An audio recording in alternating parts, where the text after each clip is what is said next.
اسلام آباد نیب نے chairman P T I Imran Khan کے خلاف توشہ خانہ کیس کی تحقیقات میں اپنا جواب اسلام آباد ہائی کورٹ میں جمع کرا دیا۔ نیب نے انکوائری کے خلاف عمران خان کی درخواست خارج کرنے کی استدعا کرتے ہوئے کہا ہے کہ عمران خان کسی ریلیف کے مستحق نہیں ہیں۔ انہوں نے کلین ہینڈز کے ساتھ ہائی کورٹ سے رجوع نہیں کیا، ان کو سوال نامہ بھیجا مگر سوالات کا جواب نہیں دیا گیا۔ نیب نے اپنے جواب میں کہا ہے کہ عمران خان طلبی کے نوٹس پر نیب کے سامنے پیش نہیں ہوئے، ان کو قانون کے مطابق ہی نوٹس بھیجا گیا، سوالات بھی پوچھے، لیکن عمران خان نے جو جواب بھیجا اسے جواب نہیں کہا جا سکتا، وہ جان بوجھ کر معاملے کو التوا میں ڈالنا چاہتے ہیں۔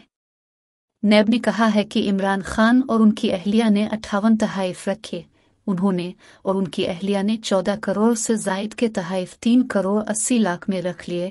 انہوں نے معلومات دینے کے بجائے ٹال مٹول والا جواب بھیجا، لہٰذا عمران خان کے خلاف قانون کے مطابق کارروائی کی جائے گی۔